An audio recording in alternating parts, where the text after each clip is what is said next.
الشقة دي هنتكلم على تفاصيل فرشها والزونة اللي احنا موجودين فيها. كان عندي مشكلة فيها، اللي عايزة مطبخ امريكان وخايفة من الروائح والدخان والاتربة، كان معايا هنا في الجزئية دي تعديل معماري مهم جدا. السلام عليكم ورحمة الله وبركاته. مهندس محمد ديكو، شركة ديزاين. احنا فين؟ احنا في التوسعات الشمالية. الشقة دي على نظام الباقة الفي اي بي. الشقة دي هنتكلم على تفاصيل فرشها وهنتكلم على الزوننج والسيركيوليشن وكل حاجة حصلت في الشقة دي. مبدئيا كده احنا معانا توزيعة الشقة، احنا موجودين في منطقه الريسبشن. طيب الريسبشن مكون معايا من 2 زون المعيشه هنا والسفره الناحيه الثانيه. طيب العميل هنا كان النيدز بتاعته كان عنده 3 غرف عايز يستغلهم بكامل للاولاد، وعايز في الريسبشن الزون دي عايز فيها ليفنج ويكون شكلها حلو لاستقبال الضيوف. في الزونه اللي احنا موجودين فيها كان عندي مشكله فيها ان معظم الشغل اللي موجود هنا في هنا اكتر شطره اكتر من 50 سم، دي طبعا ما ينفعش تتعالج. هنحط هنا ال شيب وهنحط ورا ال شيب باك سوفا هيتحط فيها الكابس، منها ان انا استغلتها ومنها برضو ان انا استخدمتها في وظيفه معايا. ركنه معايا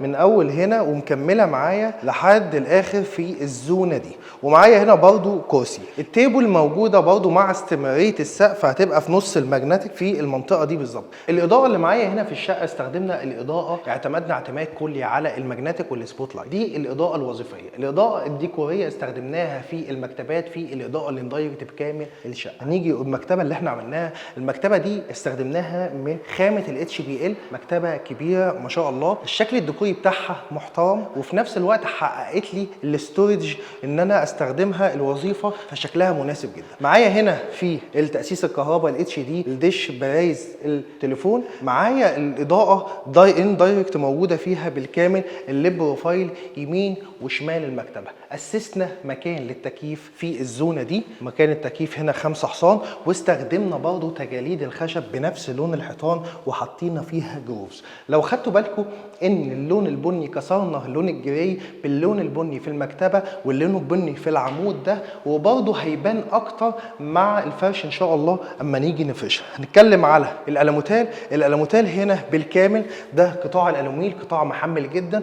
القطاع ده بيعزل الصوت، قطاع محترم جدا. هنتكلم على حاجه مهمه جدا، علاقه التصميم بالتنفيذ. احنا اي شقه بناخدها لازم نعمل تصميم 3 دي كامل لشقه، بنسلم العميل على التصميم ال 3 دي. طبعا هينزل لحضراتكم التصميم ال 3 دي بالكامل وهتشوفوا علاقته بالتنفيذ. هنتكلم برضه في حاجه مهمه جدا، ان انا كان معايا في الجزئيه دي عمود وكان معايا في الجزئيه دي عمود، اصبح ان انا استخدمت مكان اناره الريسبشن بالكامل في الجزئيه دي وخلعتها من المكتبه. هتشوفوا في التصميم ال 3 دي ان المكتبه مكمله لحد الاخر من هنا ومكمله لحد الاخر من هناك، لكن احنا عملنا الرف ده وردينا عليه الناحيه الثانيه وحطينا هنا اناره الريسبشن بالكامل. 6 خطوط، كل زونه لازم نستخدم فيها 3 خطوط، 3 خطوط هنا و3 خطوط هنا. هنخش على منطقه السفره. معايا هنا في الجزئيه دي السفره بالكامل موجوده هنا معايا، مؤسس هنا برضو تكييف موجود في الريسبشن. معايا على الجزئيه الشمال هنا البوفيه، برضو نفس الموضوع، الخشب اللي موجود على الحيطه بالجروفز رادت من الناحيه الثانيه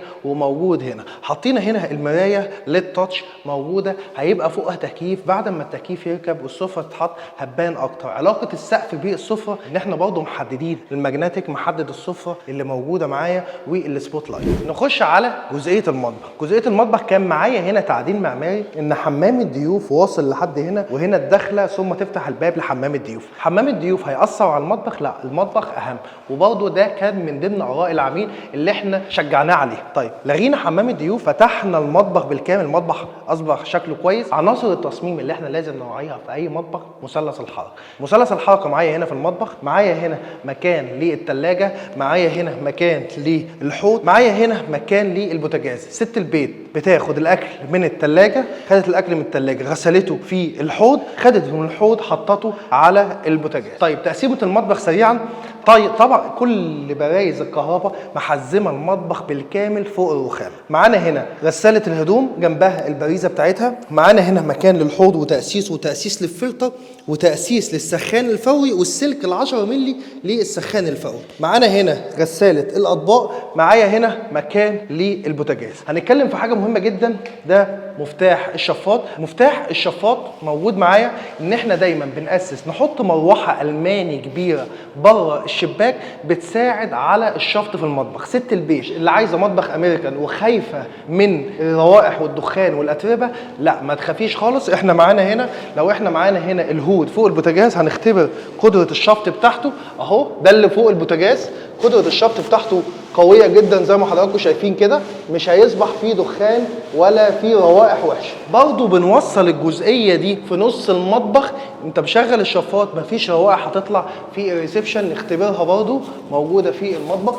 شايفين الكيس موجود فوق، هو اصبح ان هو امتص الابخره بكل تفاصيلها. معانا برضو في المطبخ مستخدمين الماجنتيك، حاطين فيه الليد بروفايل، مستخدمين السبوت لايت الزوجي موجود فيه اللمبه الاليوس الموجوده فيها. تفصيله برضو مهمه في المطبخ وانت بتاسس كهرباء بالنسبه لموضوع الاخشاب اللي هتتحط. الخرطوم اللي موجود ده احنا هنحط البار بالطريقه دي، اصبح ان احنا هنحتاج نوصل له كهرباء بدون ان هي تظهر، فاحنا مطلعين الخرطوم ده تحت البار عشان نوصل الكهرباء سواء للليد بروفايل سواء هنعمل برايز في البار، فشكل السلوك مش هيكون ظاهر معانا وشكله محترم. الفكره انك تاسس لكل حاجه من البدايه صح. نطلع بعد كده على الكوريدور. منذ دخولنا باب الشقه فتحنا برضو، لو خدتوا بالكم ان باب الشقه ده باب مصفح تركي موجود، لون الخشب اللي موجود هنا ده لون الخشب اللي استعملناه كامل الشقه. التجليده اللي احنا عاملينها دي ودايما بنعملها في اي موقع من مواقعنا، ليه؟ عشان نغطي لوح الكهرباء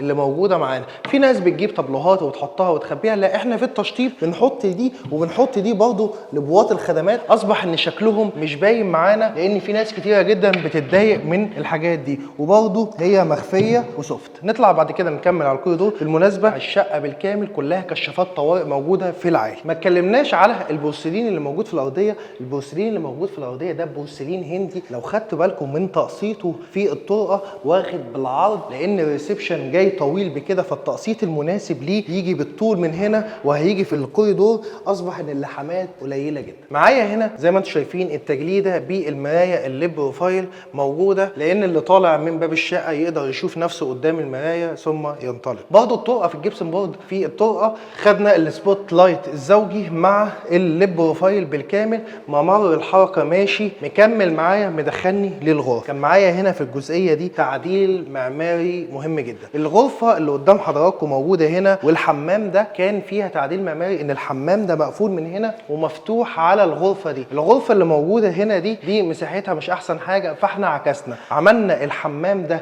الحمام الرئيسي، وكان الجزئيه دي مفتوحه وده كان مكمل مع الكوريدور، فتحناها من هنا، استغلينا الكوريدور اللي هنا للغرفه الماستر، وعملنا الحمام الرئيسي عملناه كان بابه موجود من هنا عملناه للغرفه الماستر. هنخش دلوقتي نشرح لكم بتفاصيل الحمام الرئيسي اللي موجود معايا. دخلنا على الحمام الرئيسي. الحمام الرئيسي احنا هنا فصلنا بمعابر البورتو جولد. معانا برضو هنا الباب المصفح، باب تركي جاهز بتفاصيله بالكامل. نخش بقى على الحمام الجميل ده. الحمام ده صغير جدا ولكن استغلاله الصح اصبح ان هو شكله كبير جدا في ممر الحركه. انا دخلت الحمام اصبح ان ممر الحركه معايا واسع في البدايه، على الرغم من الحمام ده اللينس بتاعه 2 متر 25. تقسم ازاي؟ تقسم معايا الحوض هنا 65 سم، معايا هنا الخلاط بالنسبه للحوض ده ديوفيت، معايا هنا اليونت الخاصه بيه، معايا هنا الخلاط جوي، معايا هنا برضو 80، معايا هنا خزان دفء، معايا قاعده معلقه، معايا على الرغم من صغره برضو مؤسسين سخن وبارد، ومعايا الهاند شاور، ومعايا هنا المحبسين، محبس رئيسي لخزان الدفن لا قدر الله لو حصل مشكله في الحمام يفصل ما يفصلش على الحمام بالكامل، ومعايا محبس عمومي للحمام. نخش بعد كده على الكابينه. معايا هنا الكابينه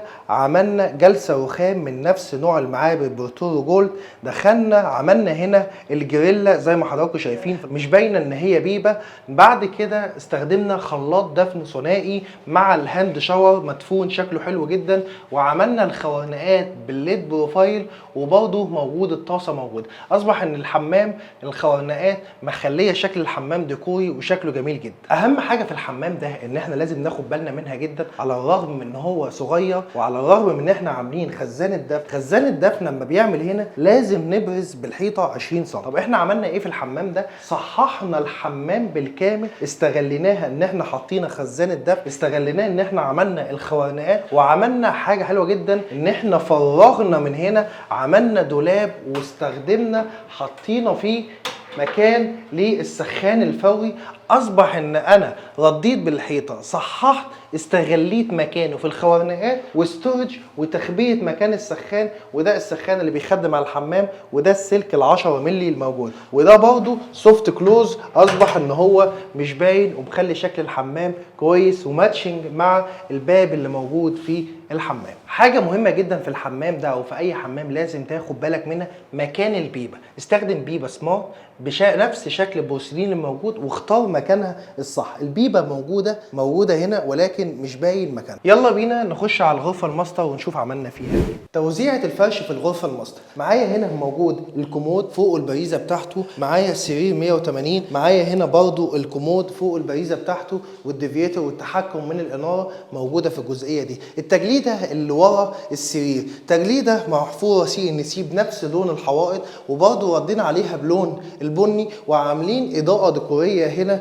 اضاءه اندايركت شكلها مناسب وهاديه وحلوه جدا. معايا على الجزئيه الشمال مؤسسين هنا لمكان التكييف، مواسير فريون التكييف رايحه للكمبروسور، مواسير الصرف اللي طالعه رايحه للحمام. الشكل ده عامه ما بيبانش كده، اما الفانه بتركب على الجزئيه دي الشكل ده مش بيبقى موجود بالشكل ده اطلاقا. خش على جزئيه امام السرير. الاوضه مش كبيره احسن حاجه، ولكن توزيعتها مناسبه، وممرات الحركه فيها هتساعد اللي قاعد فيه. معايا هنا الدولاب مكمل لحد الجزئيه دي هنا بالظبط كده، وتسريحه المدام الخرطوم اللي طالع ده تسريحه المدام بلت ان في الدولاب، وهتشوفوا الحاجات دي كلها في التصميم اللي هيظهر قدامكم على الشاشه. نخش بعد كده على الحمام غرفه الماستر. حمام غرفه الماستر برضو انا بنصح اي حد يفرش الحمام على الرغم من مساحته الصغيره، على ان انا لو فرشت كله على اتجاه واحد اصبح ان انا داخل ان ممر الحركه كبير جدا،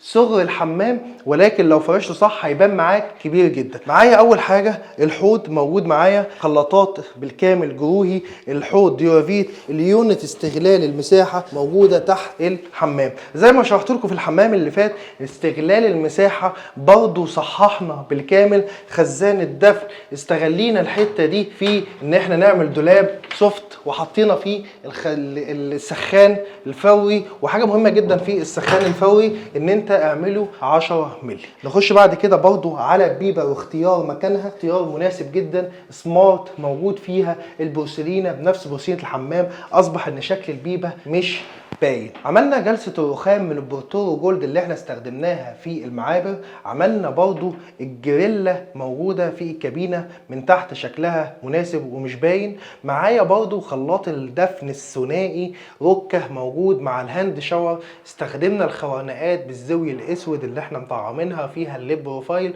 والطاسه موجوده فوق. اصبح ان الحمام لو هو صغير في الواقع لكن تقسيمته تديك ان هو مساحته كبيره ومحترمه جدا. يلا بينا نخش على غرفه الولد. احنا دلوقتي في غرفه الولد. توزيعه الفرش في غرفه الولد. معايا هنا خدنا البرايز هنا على متر، هنا مكان المكتب بتاع الولد. معايا هنا سرير 120، معايا هنا كومود فوقه البريزه بالكامل. استخدمنا برضه نفس تجاليد الخشب المحفوره بالCNC والجروفز اللي فيها بنفس لون الحوائط. استخدمنا هنا نفس اللون البني بالليد بروفايل موجود بالاخشاب، مديه اضاءه اندايركت شكلها هادي جدا. اسسنا هنا مكان للتكييف، الصرف رايح للحمام، المواسير الفريون رايحه لمكان الكمبرسور. طب احنا ليه اسسنا مكان التكييف هنا؟ ما احنا ممكن نشطب شقتنا ونيجي نركب مكان التكييف هنا على طول مباشره، مش هينفع لان هنا المسافه صغيره وهنا المسافه صغيره، وبرضه هنا مكان بيت الستاره.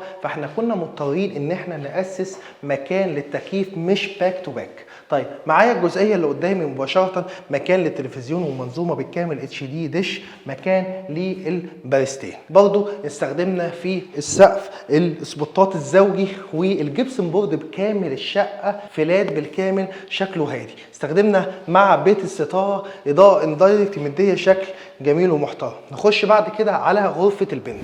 نخش على غرفه البنات. توزيعه الفرش اللي موجوده معايا هنا سرير 120. طبعا احنا عاملين ال 120 لما نيجي نحسبها بنسيب 20 متر لبيت الستاره، ثم سرير 120، ثم بنحط مكان برايز الكومود بالديفيتر، هنا التحكم بالاناره، هنا برضو سرير 120، ومعايا في الجزئيه دي مكان للدولاب. هتسالني ايه الخرطوم اللي ظاهر ده؟ الخرطوم اللي ظاهر ده اما بنيجي نستخدم في الدولاب ليد بروفايل او وات ايفر اضاءه، لازم توصل له خرطوم من وراه عشان يبقى التحكم في الاضاءه دي من زراير الاناره. طيب التجليده اللي استخدمناها، التجليده البترولي المستخدمه دي استربات واخده جروفز عامله ليد بروفايل راميه على الحيطه. برضو السيراميك الباركيه اللي مستخدم في الغرف. برضو معايا هنا مفتاح التكييف، مؤسسين للشطر بكامل الشقه، ومفتاح للشطر حتى لو هو مش مؤسس للشطر هيركب بعد فتره، مش محتاج تكسير، هو السلك طالع مباشره وانس ان هو هيحطه وخلاص.